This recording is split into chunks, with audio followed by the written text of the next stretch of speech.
Good evening, everyone. My name is Maggie, and on behalf of Book Soup, I'd like to thank everyone for joining us for a virtual event this evening with Emm Gryner and a conversation with Emily Schultz discussing the healing power of singing, raise your voice, change your life.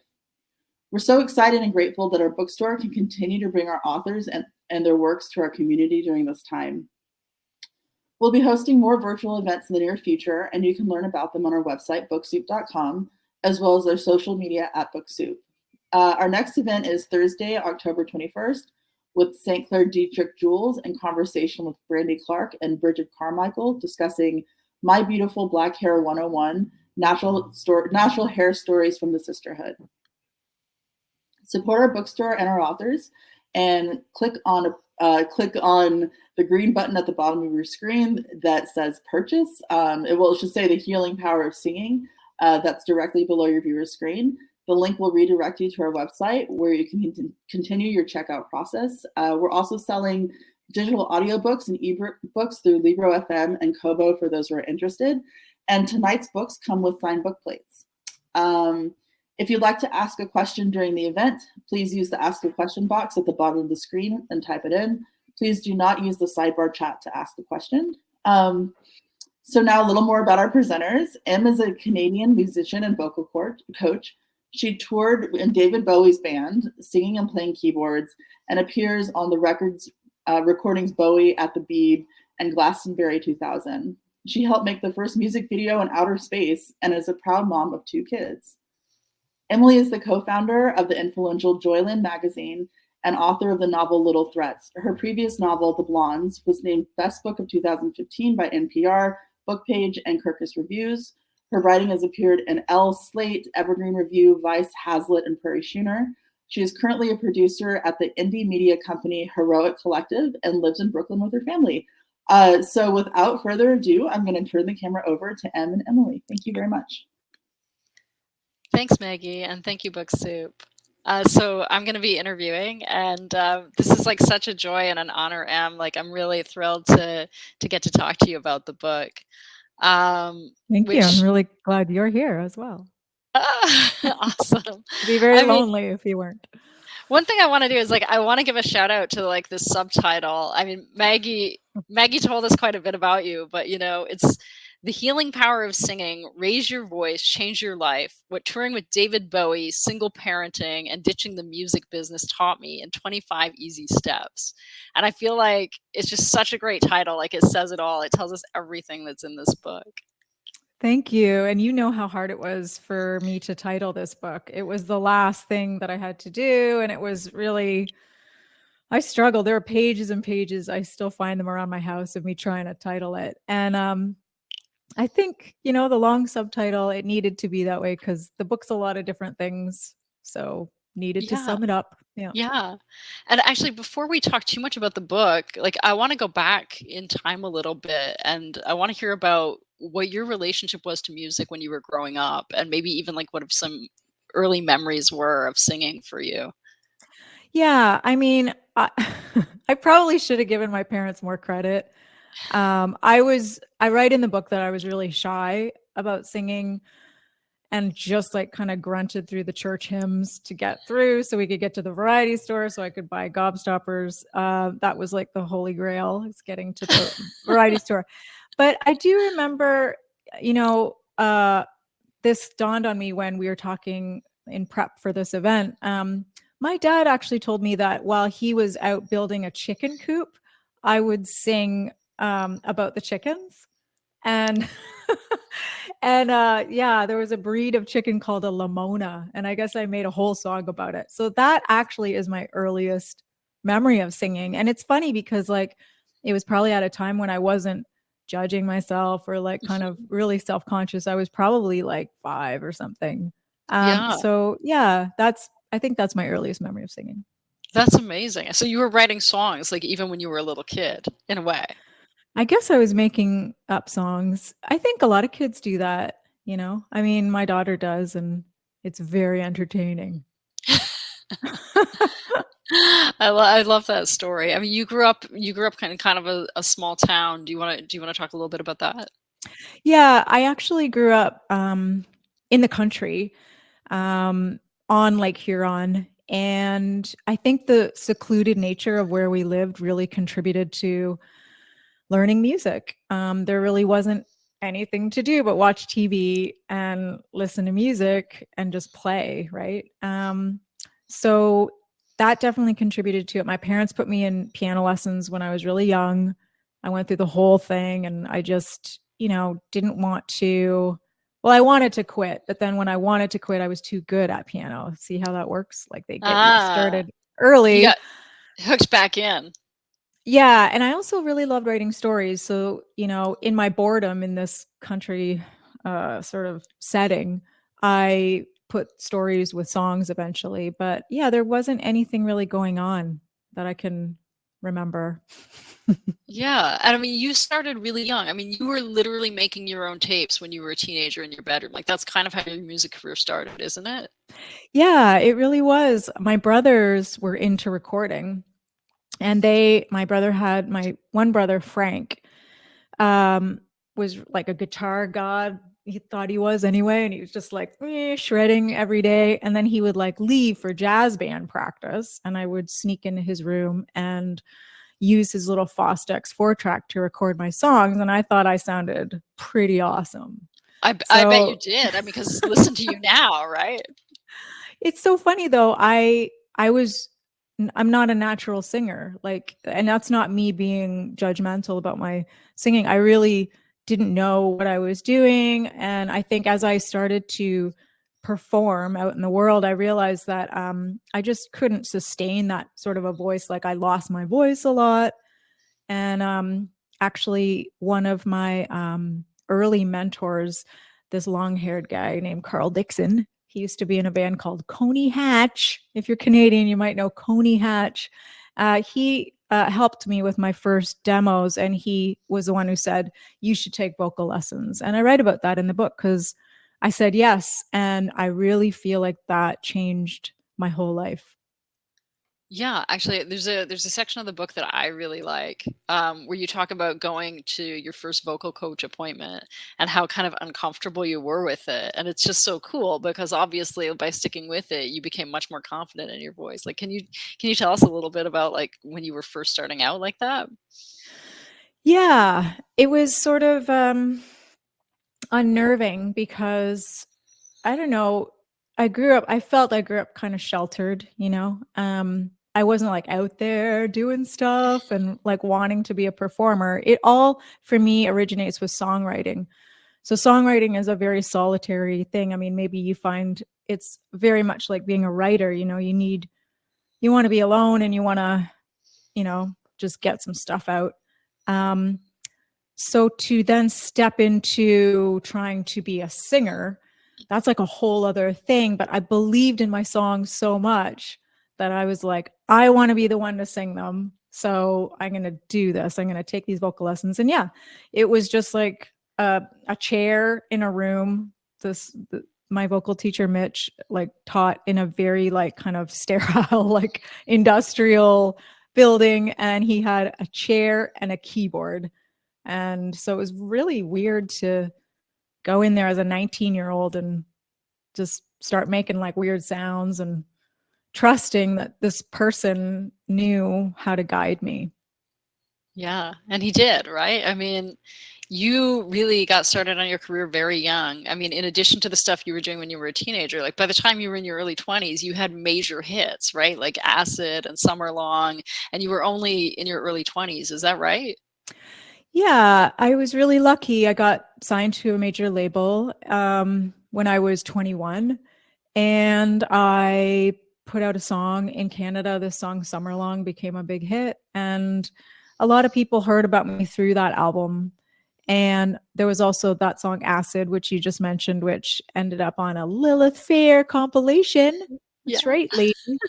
Yeah, I'm about the same age, so it's like I remember all this stuff, and it's so great for me. Yeah, so it was really fun. But I think at 21, I was sort of like, I'm going to be doing this my entire life. So if my song would come on the radio, it'd just be like too cool about it. I'd be like, yep, that's me. If it happens now, I'm just like rolling down the windows and like, woo. But yeah, it was certainly like, I don't know, it was a real whirlwind to be signed and have those hits and kind of just explore the world through music, right? Yeah. I'm so glad you did. I mean, and you've done so much stuff. I mean, this is the thing that was really flooring me as I was kind of going through your resume before we, you know, got together for this event. Is just how prolific you've been and how many songs and albums you've had. I mean, the book focuses a little bit on some of your time with the David Bowie band, and I mean, you know, he's such an icon, you know, that I can't not ask you about that. I know it was a very close relationship. But you've also had just an enormous amount of success on your own too, which is like I admire so much. Like I'm a fangirl for him, but I'm also a fangirl for you. So I want to know a little bit though about that time with David Bowie and sort of how you go from being like an indie rock success for your own band to playing with someone like him. Yeah, you know, what I was talking about, you know, having the hits and recording this big album, that was on Mercury. Uh-oh. I don't see you anymore, Em. I think I've lost Em. Hey, this is Maggie. So I think Em just cut out for just a second. Yeah. Let's see if she's able to reconnect. Please stand by. Okay, I'm gonna text her. That's the thing. I think she's reconnecting. Let's see. Okay. Accepted and reconnecting.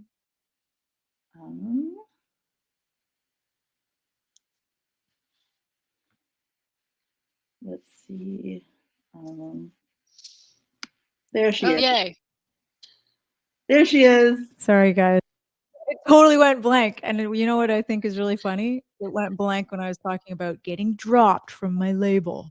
Oh. It was like, you know, here's a visual representation of getting dropped.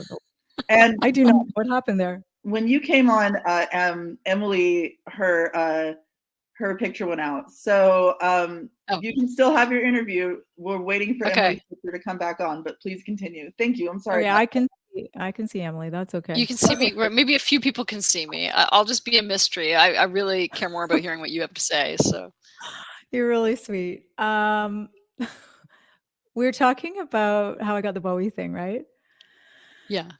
Yeah. So I got dropped. I'm scared to say it now because I'll get disconnected again. I got dropped from my major label. And I, you know, when you're 21 and that happens, or 22, my response was just keep going, right? Just make another album, do what you're doing. Cause I was really enjoying it, you know?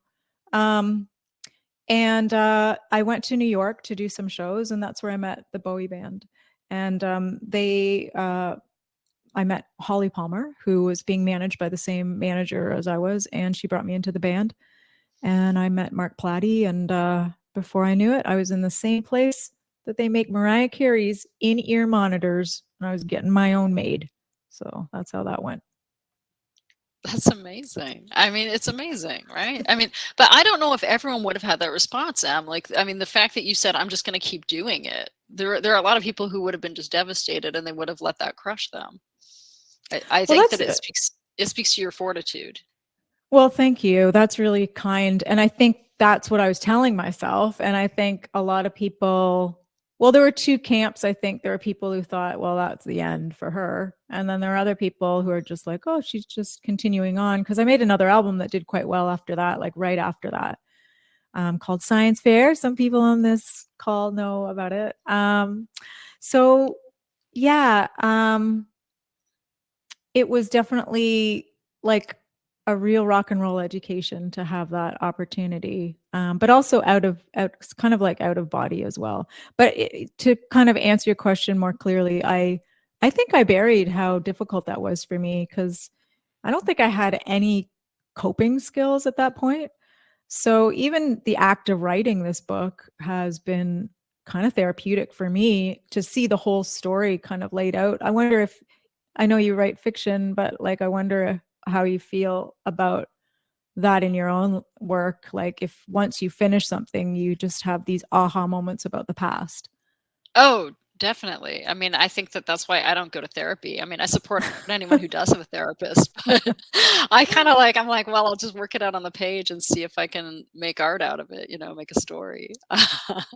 Yeah, and I But guess, it's not about taking it too seriously, but I think I had planned for my whole teenage life to be signed, and then to be dropped was just kind of, it came out of nowhere, and it was like a corporate acquisition. So it had nothing really to do with like music or not doing well. Like my record barely came out. So it was it's definitely something I understand more now that I understand the music business. I just kind of kept going. And that's why I ditching the music business in the title, because I learned a lot by being in denial a little bit. well, and kind of just doing it yourself, right? I mean, you learned how to do a lot of things besides just sing, right? Like you kind of learned how to market yourself and put it all out there. Yeah, and there's a lot that you can do on your own. And, I make fun of it now a little bit. But I do think part of being a singer and an artist is trying to figure out what works for you, right? And that's about what's aligned with your energy as a person.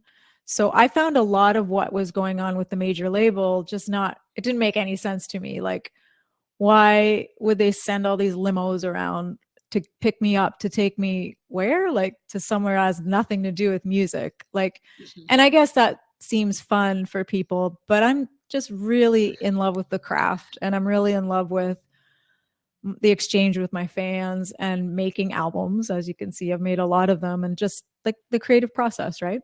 Yeah. And I mean, it's just really cool that you've done so much. I mean, even this year, you just released a new single, right, in September? Hmm. Can you tell Yeah, us about that? it's called Drove Home, and it's a song I wrote a couple of years ago. And there's a lot of songs that I kind of write just not as part of an album or anything, and somehow they make it out into the world. And this song, I worked with Joe Corcoran, who I work with him a lot on my albums, and he was the one who helped put Space Oddity in space together, which we'll probably talk about. Yeah, you have to tell me about that. Let's actually Yeah. pause and talk about that now. Yeah. So I just love working with people who are excited about what we're doing, whether it's my song or, in this case, now that we're moving on to this other topic, Space Oddity, which Okay, Chris wait, had. first, so Yeah. is Space Oddity, would you say it's like one of your favorite Bowie songs, or did you just choose it because it was appropriate for this project? Um, I've always loved that song. In fact, when we sang together, when we played together, I always really wanted to do that song, but we never did. So it's really funny that I got to do it with Chris Hadfield when he was in space Because many he's an years astronaut. later. Let's just clarify that for anyone Yes, who doesn't know. Chris Hadfield is an astronaut and an author, but Yeah. this isn't about him. Okay, so you did the song with him though, and it actually went to space. Yeah. So what happened was I had just given birth to my daughter. She was 5 months old. Chris, who I know because we came from the same town, Sarnia, Ontario. Um, he asked me to collaborate on music with him while he was up there, and I was like, well, if you don't have anything else to do while you're up there, sure. But I thought it was really interesting. He wanted to do Space Oddity. I tried to get him to do a song off Heathen, like this really obscure song. And he didn't want to do that. So he was fixated on doing Space Oddity, and he asked me to start it. So on this keyboard, I came up with some chords, and I sent them to him in space, and he sang to these chords. And I thought his voice sounded so beautiful.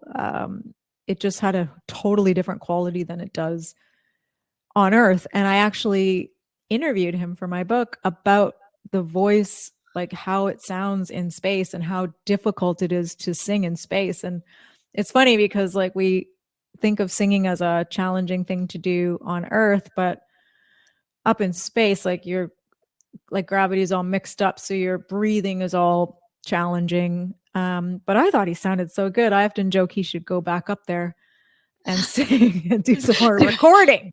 Yeah. He should forget the research. He should be recording. Can you go? I want to hear your album recorded in space. Yeah, that would be great. So yeah, basically we went back and forth for a number of months, and he wanted to get Bowie's blessing on it. So I had emailed David a lot through this time, just saying, heads up, there's an astronaut who's doing your song. And he was slow to get back to me, actually. And I had to really like push it. Like Chris was going to come back to Earth. And you're like, David, can I get an answer? Yeah. So my subject line in my email to David was 1 month left in orbit. Aww. And that apparently got his attention, and he CC'd his whole business team, and he said, "How can we help the Astro Man?" And then, but it was a beautiful thing. I'm maybe glazing over a lot of details, but the song came out. Chris shot a video of him in the space station. There was a view of the Earth in the back, which I just thought was so beautiful. No effects on that stuff. It was just really what he saw in the space station. And yeah, when Chris came back to Earth, the pod hit the dirt in Kazakhstan, and the guy who opened his door on his pod, the first thing he said to him was, "I saw your video. It's really great." And then Bowie thought it was a beautiful thing. It was really a great it was great to be the person who unified this astronaut and this rock star to have this happen. That's amazing. It's otherworldly. It is. And you had like a special nickname for David Bowie, and he had like a special nickname for you, isn't that right? Yeah, I mean, that makes it sound like we were like buddies. He was just really easy to be around. But yeah, I called him Daddy Stardust. It sounds maybe a little creepy now, but I think it's super sweet. I think it was meant to be cute. Yeah, it was kind of cute. And then I just shortened it to Dad in in emails. And then he called me Egg, and that came from Mark Platty, actually, who I don't know, because of my initials EG. Yeah. He always called me Egg, and he said, "You have such a delicate shell." And I don't know what that has to do. When you're on the road with people, you just you must be like so much downtime. You just come up with names for each other. But that was the Bowie band. Like we were really, it was so comfortable. Like you'd think touring with like a legend like that, it would be like difficult or like too high level or something. It was just fun. And that's what I loved about it. And he was cool with people from everywhere, including small town Ontario. Yeah, that's amazing. I mean, lately too, you've been talking to a lot of different musicians. You've been doing a whole bunch of online events with from your Instagram. If anyone's not on Emm's Instagram, please go get on it. You've been talking to people like Joe Elliott and Nina from the Cardigans and Jan Arden and who else? Like you've been doing all these chats about music, which is super cool. Yeah, Matt Nathanson, who dropped so many F-bombs. People had some problems with that one. But yeah, Gail Ann Dorsey from Bowie's band. We had an awesome chat. And it's all spawned by doing this book. And I really wanted to talk to people whose voices inspired me, to talk about like their struggles with voice or how voices help them.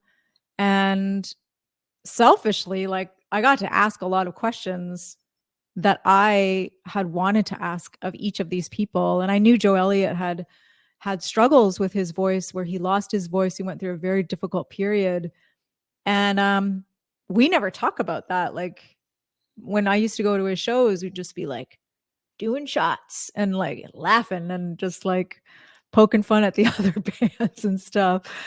But to get inside, like he is such a music fan inside a music, inside an artist. And I know that his voice, like going through that, was really traumatic. So to be able to talk to him and just see him, that he's come through the other side and he's 65 and he's rocking life and his voice is at the top of its game, that was really inspiring. So yeah, a lot of great things have come from writing this book and putting it out. A lot of surprising things.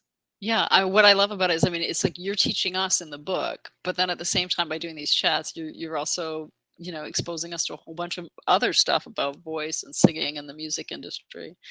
And I know, like, you're also working on a new album. We were talking about this. I don't know if you're ready to talk about it, but I'm ready. can you tell us about the new album that you're working on? Yeah. So, over the pandemic, I hate talking about the pandemic, but let's face it, we've learned something about ourselves in the last year and a half. And what I learned is I just want to make music that feels good and kind of go back to what I love to do before managers got involved, before labels got involved. And I think when you're 20 and 21, you're really malleable. And I'm not saying the records I made around then weren't authentic. They definitely were. But I think there was a part of me that just loved a certain kind of writing. And I was told it wasn't cool. So now I'm just going back to that place of, that sort of 70s, 80s pop, soul, R&B, funk kind of thing. Yacht rock, some people Yacht might rock. describe it as. Nice. And I just love that. And it actually started because I wrote a song about trying to find Michael McDonald. And that's right, a song about trying to find Michael McDonald. And through writing this song, and I actually recorded it. It's like my fans have heard it. It's like a little known track that I've shared with them only. But through trying to do this track, I really did try to find Michael McDonald because I wanted him to sing on this song. And I ended up finding a very good friend of his. And that friend is a guy named Fred Mullen, and he's an amazing producer. So he actually inspired me and my partner, Michael, to start writing a whole bunch of new songs. And it's been so much fun. And I'm going to make that album hopefully in Nashville, maybe between Nashville and Toronto. And the idea is to just kind of pay tribute to that era, but make it my own and just have fun and maybe get Michael McDonald to sing on it. I'm not trying to jinx it, but I'm just saying. Yeah. That could be cool. You've managed to pull off quite a bit, I know. If I can do those things, why can't I find Michael McDonald? Everyone, that's the other thing. I have so much respect for these older artists. And they're not going to be around forever. So I just, no, they'll be around forever. They're just going to live forever. Okay. Yeah. I brought the talk down, didn't I? Yeah. No. Actually, I want to, there's a thing I want to ask you about though, because I know you're going to sing for us. And before you do that, I want to ask you about Girl Versions. Sure. So Girl Versions is an album that I made in 2001. It is 20 this year. And it started when I wrote, actually it all started with Bowie. So I was playing with Bowie. This sounds like a name dropping thing, but it's not. It's an actual story. And it's also just your career trajectory. I mean, come on, right? Yeah. So I was in the Bowie band. We were playing in Dublin. It was one of our first shows in front of an audience, and the Irish audience they were the best. Okay, you have to tell me, because I mean, I haven't been in front of an Irish audience before.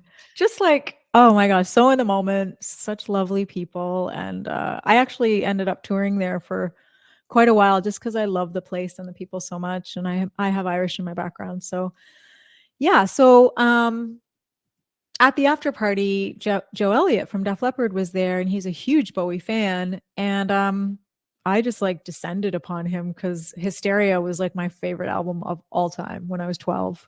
I had the Hysteria album. My mom sewed it onto my jean jacket. Wow. Yeah. I love your mom. That's dedication. Yeah. So anyway, I ended up giving Joe one of my albums. So a word to the musicians out there, always have some way to give people your music. And we became friends, and he really loved that album. And so as a Christmas present, I covered one of his songs, one of his Def Leppard songs, and sent it to him. And he loved it, and he shared it with the band, and the band loved it. And that spawned this whole album of me covering male songs in a female kind of ballad way. And, it's another example of the voice, like transforming something, transforming a story. When you sing Crazy Train or Pour Some Sugar on Me as a female and you slow it down and you make it really sentimental, it changes the meaning a little bit, or it makes it, to me, more funny.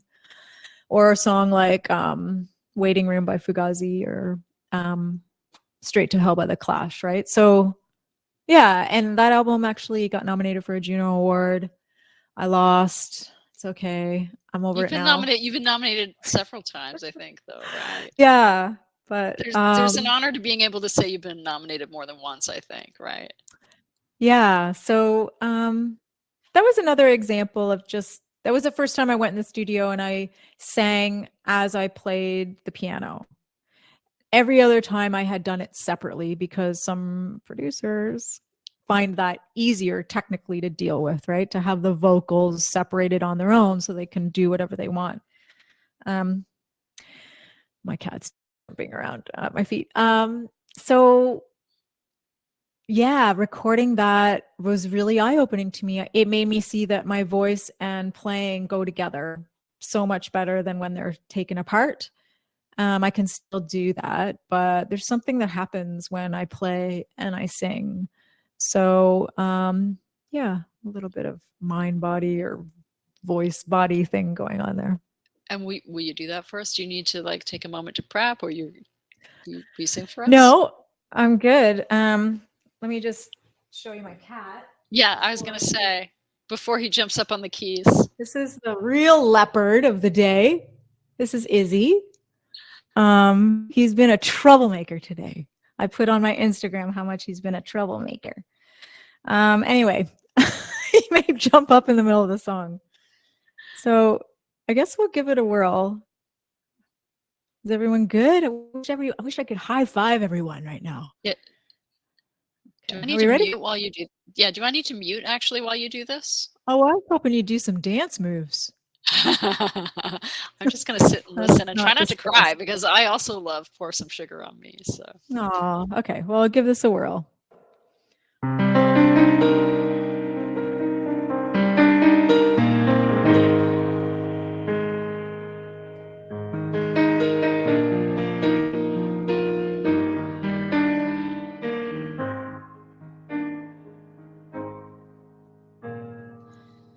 Love is like a bomb, baby, come and get it on.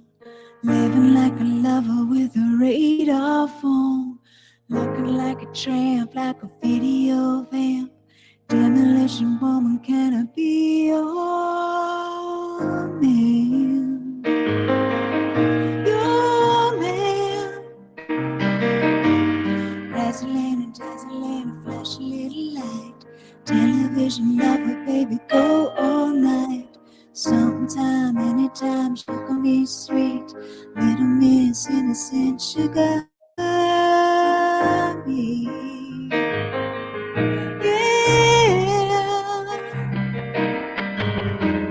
Take the bottle, shake it up, break the bubble, break it up, and pour some sugar on me. In the name of love, pour some sugar on me. Come on, fire me up, pour your sugar on me. I can't get enough, 'cause I'm hot and I'm sticky sweet. From my hand to my feet.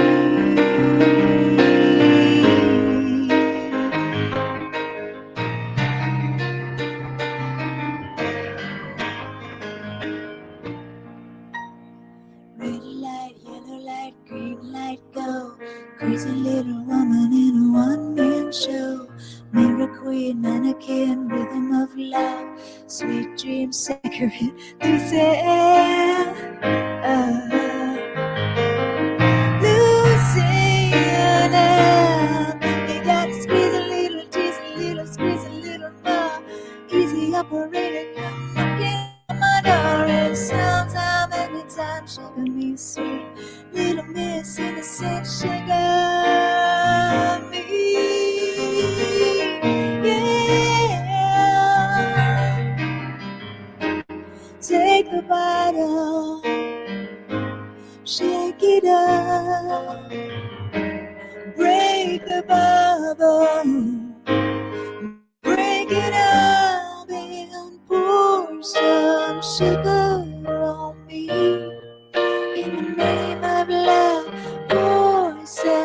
sugar on me.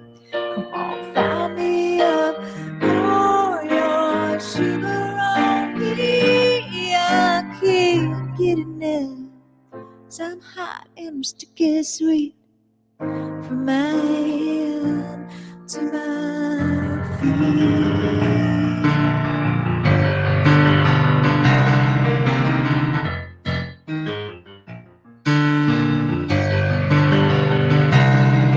Cause you got the peaches, I got the cream. Sweet to do, saccharine. Cause I'm hot, so hot, just to get sweet. From my head to my feet. And do you take sugar? One lump or two, and take a bottle. Shake it up, break the bubble, break it up, and pour some sugar on me. In the name of love, pour some sugar on me. Come on, fill me up, pour your sugar on me. I can't get enough, 'cause I'm hot and I'm sticky sweet. From my hand to my feet.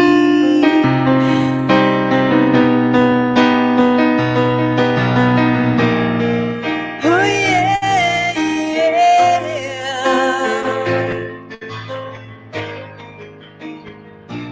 Sugar me.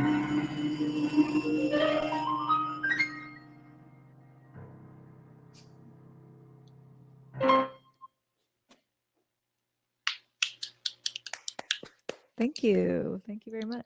Sorry, my cat was going crazy in the I middle know. of that. I love that. But I was also having such an emotional reaction to that. I mean, Aw, thank you. are you And- going to do another song or two for us? I will, but I think it's a good time for me to say thank you publicly for editing my book and for being so awesome. And just like, it's so unnerving to be a first-time author and like to have someone of your stature guide me that way. Yeah. Sorry, I didn't want to make you more emotional, but I just thought I thanked you, but I just want to thank you again and for doing this. Well, thank you. too. And maybe I'll do a little shout out too. I want to shout out to Maggie and Jennifer and everyone at Book Soup, and also to ECW Press who put out your novel. And we are going to talk some more about the book, and you're going to play some more music. But this is a good time also for me to remind everyone who's watching, and thank you for coming, that you can purchase the book. There's a little button there, and it's signed. And when you guys buy like a signed author copy during the pandemic, there are not that many of them, so they're rare. And you can also join Emm's mailing list, so you can find out more about her music and the book. And Please that's join over my like an mailing aside. list. Thank you. Okay, but I don't want to cut you off because I want to hear more. All right, so I'll play another song that is, well, I know the Canadian people on this call. It's not a call, it's an event. Okay. Here tonight, know about a guy named Gowan, and he's sort of someone I grew up listening to. And I do this thing where I kind of, now that I invite myself into people's bands. And in 2015, I invited myself into the band of Gowan, and he's a really like melodramatic pop guy. He plays with sticks now. There's an American reference. He's the guy who spins his keyboard around in sticks. Anyway, he's a great guy, and he was doing some shows, and I played keyboards with him for a little bit, and I found it so difficult to learn all his songs. And in the course of that time, I was kind of going through difficult things behind the scenes, and I could see this amazing Canadian rock star had like his family together, like he with the same woman for a long time, the two beautiful kids. And as someone kind of like trying to navigate that, like, rock and roll and family, my kids were really little when I toured with him. It was just such I really learned from other people who are doing inspiring things and like making choices that I admire. So this song is kind of about that and kind of reflecting on a career of my choices of leaving the music business or choosing not to be in it. So this song is called The Race, and Gowan lives in the Bluffs in Scarborough. So if I sing King of the Bluffs, that's what that has to do with. Sometimes I know that's the funny thing about writing songs. You can like be really sneaky, but with writing a book, like a nonfiction book, you can't be very sneaky. So that's one difference about the two. So I'll play this song called The Race.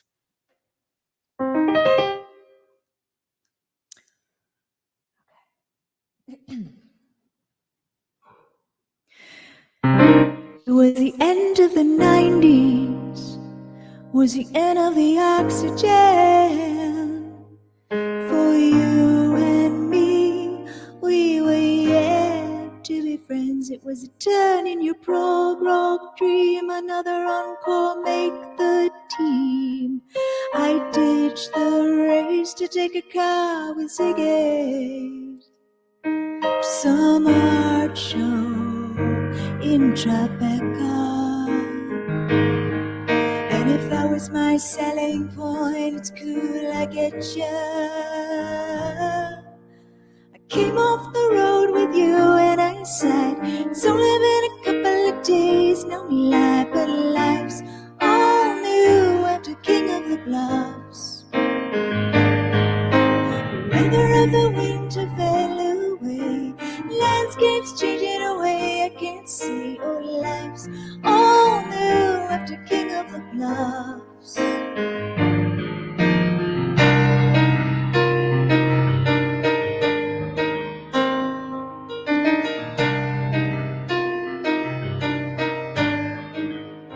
I got some pretty rough corners, I only sharpen them up.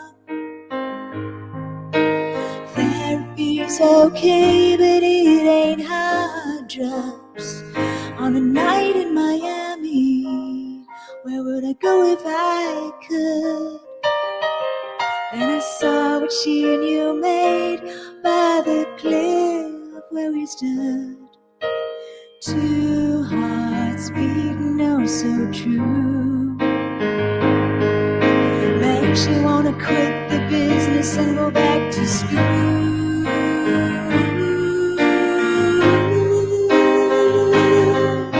I came off the road with you and I said, it's only been a couple of days, no lie, but life's all new after King of the Bluffs. The weather of the winter fell away, landscapes changing away, I can't say, oh life's all new after King of the Bluffs.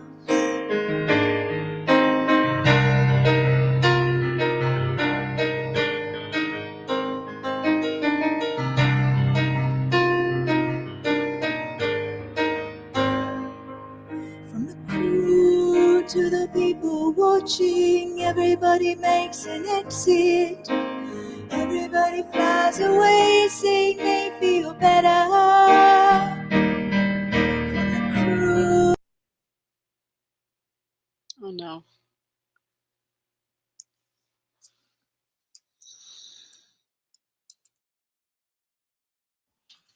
Hi. Okay, let's see.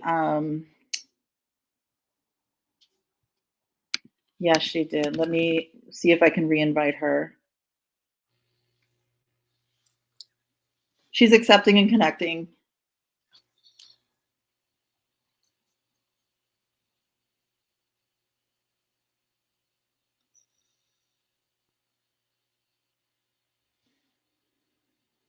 Just one moment, everyone. She'll be right back on. There she is. Oh my God. From the crew to the people watching, everybody makes an exit. Everybody flies away saying they feel better.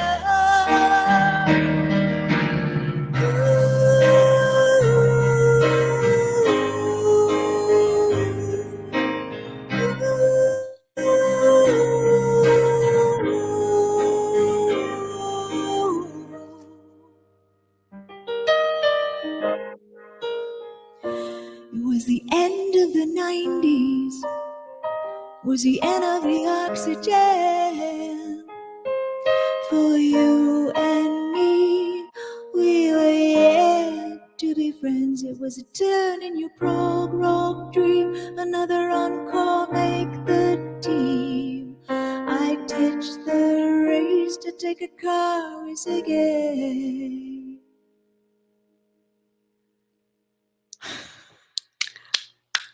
Okay, that was amazing. And also the fact that you logged back in and kept singing for us. Like, my God. I'm sorry. I don't know what happened there. It's you just got to keep going. You take an intermission in the middle of your song. That's what happened. That's it. The show goes on. Fantastic. I mean, yeah, wow. So, I mean, thank you for giving us that and for coming back and finishing it so Thanks for beautifully. coming back. Thanks for coming back to your own event. That's the best thing I've heard ever. Okay, but so I mean, this is like such a perfect example of, I mean, we were talking about sometimes your career has these ups and downs, and sometimes life like throws curveballs at you, and you just continue, right? Like, that's so much like what's at the heart of the book. I think, you know, you have all these practical tips for how to keep going in your career, and I feel like this was just like a tiny little like example of that. Yes. In fact, in the 25 secrets of singing that are in this book, there are a couple in there that have helped me in this moment. So, yeah. But, you know, it's great that you say that, Emily, because I stopped and started the writing of this book twice because I feel like I have conducted a career by like learning as I go, right? So I feel like to incorporate the tips with the stories and then kind of everything I've learned in the last few years, which has been a kind of time of personal upheaval, it all makes sense to me now. But when I was writing it in previous drafts, I just didn't know how to put it all together. So hopefully people enjoy that part of it. Well, this is something actually. I mean, you have it even on the cover. The fact that there's stuff about parenting in it, and that was a question I wanted to ask. Is like, how did you just keep juggling it? I mean, you as you were writing the book, you went through things like divorce and became a single parent, and you were still performing, and you were still writing your music, and you were doing vocal coaching and stuff. So, how did you wind up kind of moving through all those pieces? Yeah. I don't know. I guess,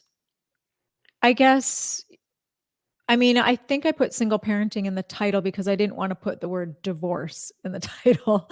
But really, I do talk about how my voice was kind of a safe place to go in that difficult time. I was thrown into doing a play. Some of you know this, right after the that end of my marriage was presented to me. This is presented to you. But that's how stuff happens in life. It just comes at you from out of nowhere. And I had to like perform, I had to sing, and people around me didn't know and did not care what was going on. And in a weird way, that really allowed me to heal, to not be in this house, just kind of like with my feelings and with my thoughts, right? And music does that. It takes us out of whatever we're feeling, or it amplifies a great feeling. So the voice really is that instrument on our body that can show us where we need to go, or it can be a unifying thing with other people, whether you're singing in a choir. And I just see it time and time again. And in all the ways, all the places I've gone in my life, like it always comes back, like that message of like, you know, whether it's someone like humming at a weird place that I go to, or just, you know, older people that I meet just like really light up at, you know, music from their past. And yeah, so, I mean, we all have our own musical stories of things that mean something to us. For sure. I mean, this is just it. When you did the Def Leppard song, it was taking me back to like being 14. I'm a little bit older than you. Being 14 in like my best friend's bedroom and realizing that the sexuality in that song, you know what I mean?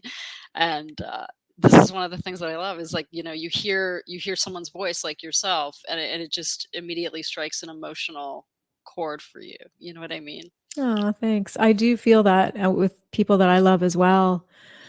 You know, Tori Amos being one of them.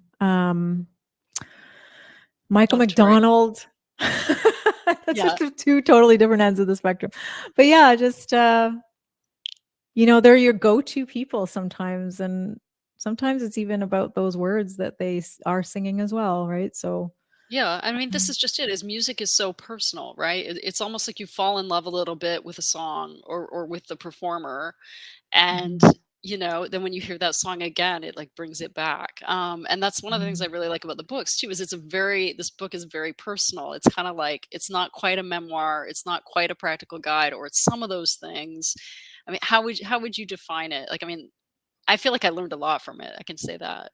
Oh, thank you. Yeah, I always I wanted to make kind of a guide, right?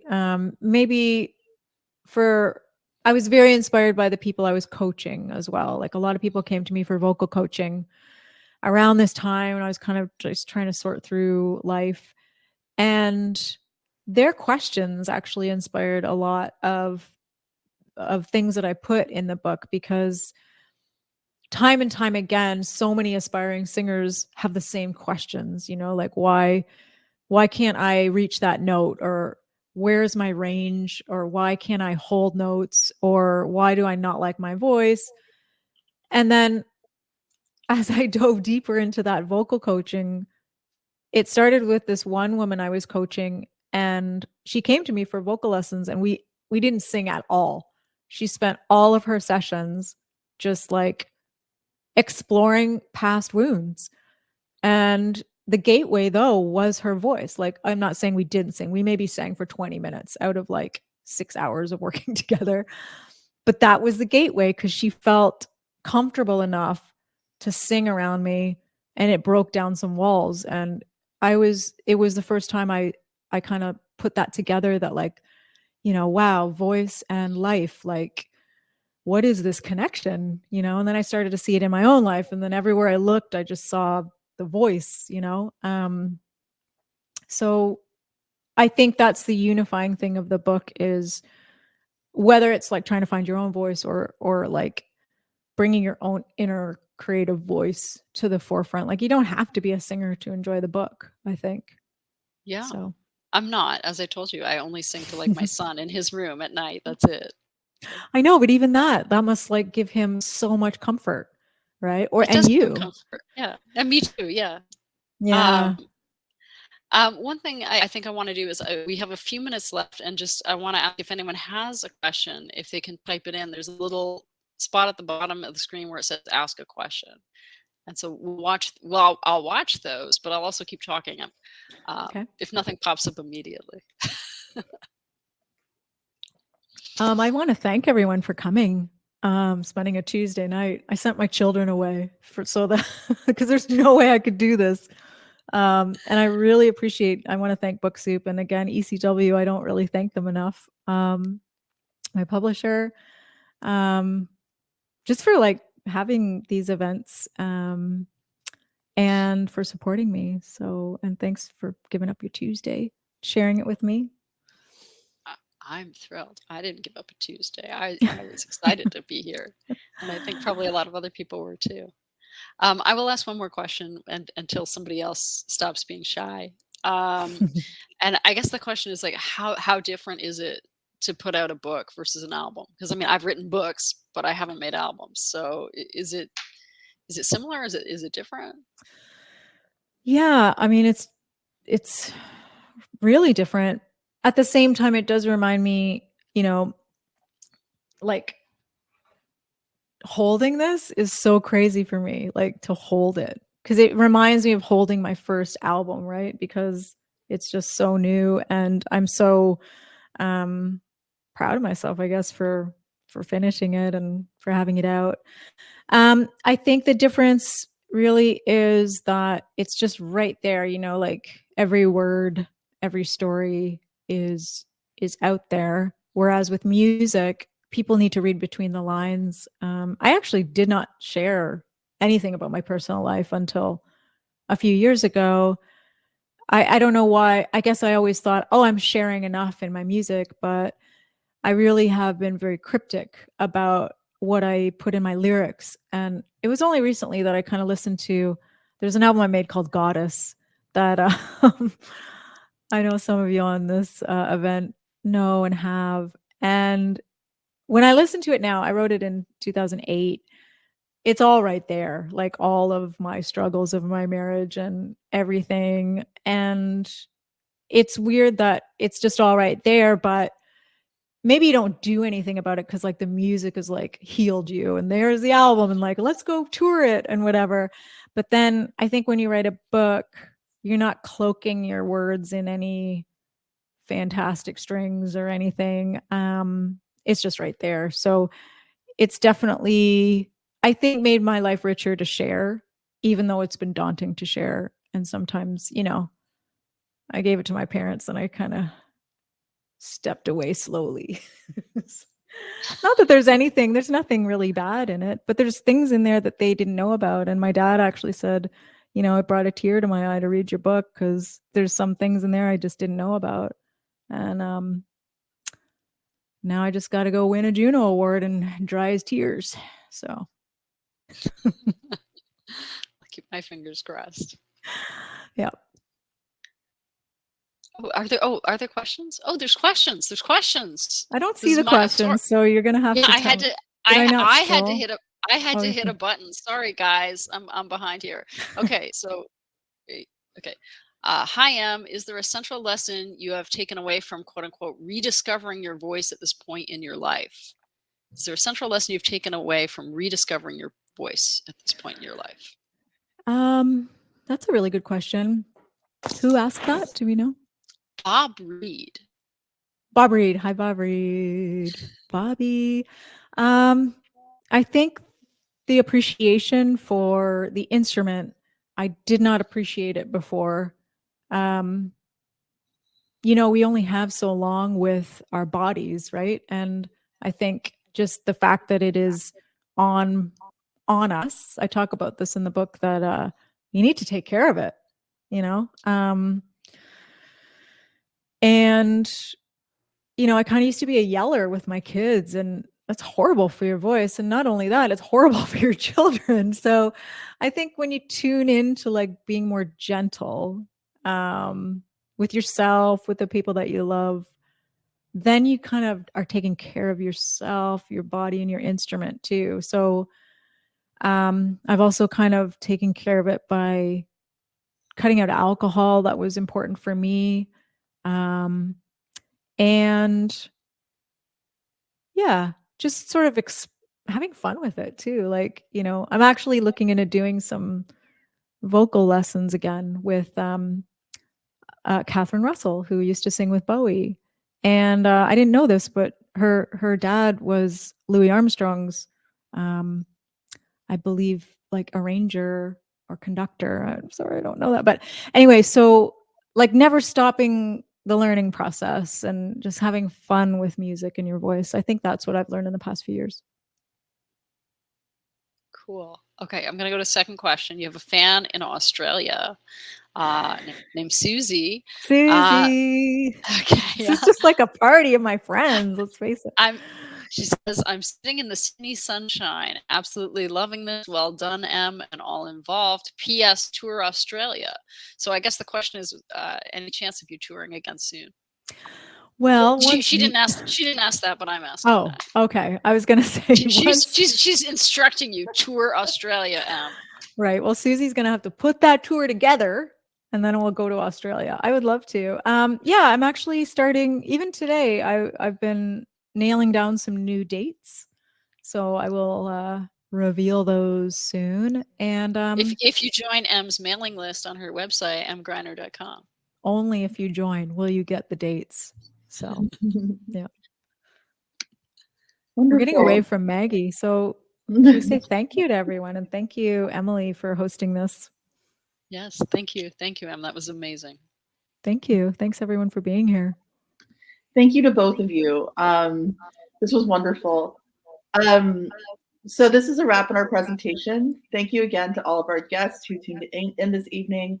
We greatly appreciate everyone's time and your support of independent bookstores.